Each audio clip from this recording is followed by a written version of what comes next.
Hello everyone, this is CA Kumar Kedia और मैं आया हूं एक नए अपडेट के साथ। सेक्शन 9(5) ऑफ द सीजीएसटी है।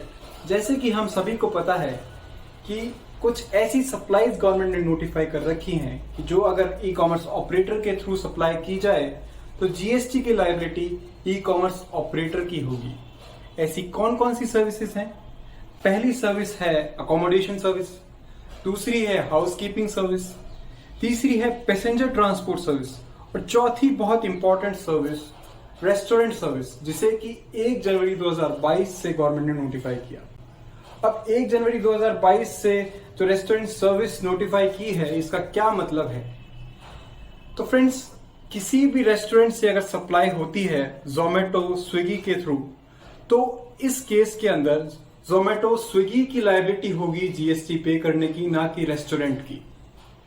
चाहे रेस्टोरेंट जो है वो रजिस्टर्ड हो या फिर अनरजिस्टर्ड हो, दोनों ही केसेस में जो लायबिलिटी है जीएसटी की वो ई कॉमर्स ऑपरेटर की होगी, यानी कि स्विगी या जोमेटो की होगी या किसी भी और प्लेटफॉर्म जिसके थ्रू आप सप्लाई करते हैं। तो इसी चेंज को गवर्नमेंट ने जीएसटीआर 3B में डिस्क्लोज करने के लिए एक नया टेबल इंट्रोड्यूस किया है, टेबल 3.1.1।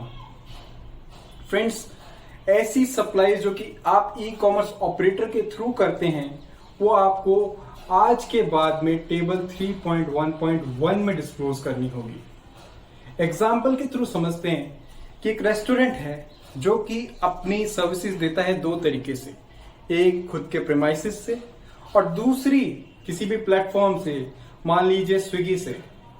तो मान लीजिए 100 रुपए की सर्विसेज वो दे रहा है अपने प्रेमाइसिस से और 100 रुपए की ही सर्विसेज वो दे रहा है स्विगी से, तो उसे जीएसटीआर 3B में वो रिपोर्ट कहां करेगा?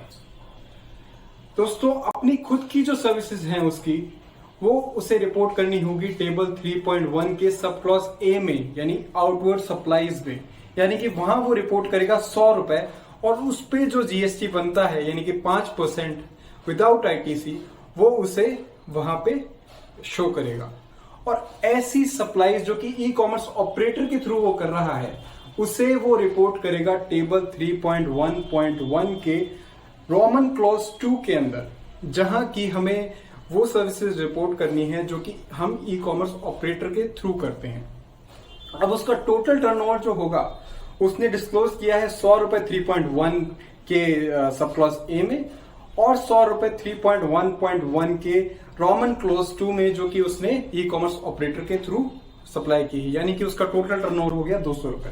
अब इसमें एक और बात निकल के आती है कि एक रेस्टोरेंट है, उसे जीएसटी में रजिस्ट्रेशन कब लेना होगा, तो इसे सर्कुलर में भी डिफाइन किया गया है।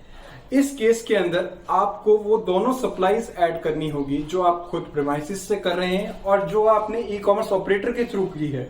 उन दोनों सर्विसेज को आप ऐड करेंगे और फिर चेक करेंगे कि वो आपके थ्रेश होल्ड लिमिट से ऊपर है कि नहीं है। अगर वो थ्रेश होल्ड लिमिट यानी 20 लाख से ऊपर है तो आपको जीएसटी में रजिस्ट्रेशन लेना है। और बात आती है ई कॉमर्स ऑपरेटर की, तो क्या उसके लिए भी थ्रेश होल्ड लिमिट है? नहीं, उसे कंपल्सरीली रजिस्ट्रेशन लेना है। ये तो बात हुई फ्रेंड्स रेस्टोरेंट की कि वो अगर ई कॉमर्स ऑपरेटर के थ्रू सप्लाई करता है तो वो उसे जीएसटीआर 3B में कैसे शो करेगा। अब हम बात करते हैं ई कॉमर्स ऑपरेटर की खुद की, यानी कि स्विगी जोमेटो की खुद की। तो फ्रेंड्स, इसमें भी वो होता है कि ये जो ई कॉमर्स ऑपरेटर होते हैं ये अपनी खुद की सप्लाईज भी करते हैं कुछ, और कुछ ऐसी सप्लाईज भी करते हैं जो कि रेस्टोरेंट के थ्रू हो, यानी ई कॉमर्स ऑपरेटर के थ्रू रेस्टोरेंट की सर्विस है, कुछ ऐसी सप्लाईज होती हैं। तो फ्रेंड्स, इन्हें भी ऐसे ही शो करना है। जो इनकी खुद की सप्लाईज हैं वो इन्हें शो करनी है टेबल 3.1 के ए में, यानी आउटवर्ड सप्लाईज में। और जो कि रेस्टोरेंट की सर्विसेज जिनको ये दे रहे हैं, मतलब जोमेटो के थ्रू जो रेस्टोरेंट की सर्विसेज दी जा रही है, वो इन्हें शो करनी है टेबल 3.1.1 के रोमन क्लॉज 1 में। ये हमें ध्यान रखना है इस बार की जीएसटीआर 3B फाइल करते टाइम पे, क्योंकि गवर्नमेंट ने ये नई जो टेबल है इसे अनेबल कर दिया है जीएसटी पोर्टल पे। ये टेबल 1 अगस्त 2022 से जो है वो शो हो रही है। तो आप अपनी जीएसटीआर 3B फाइल करते टाइम पे इस चीज का ध्यान रखें। और यही था अपडेट। अगर आपको अपडेट अच्छा लगा तो please like the video, subscribe the channel ऐसे ही अपडेट्स के लिए थैंक यू वेरी मच।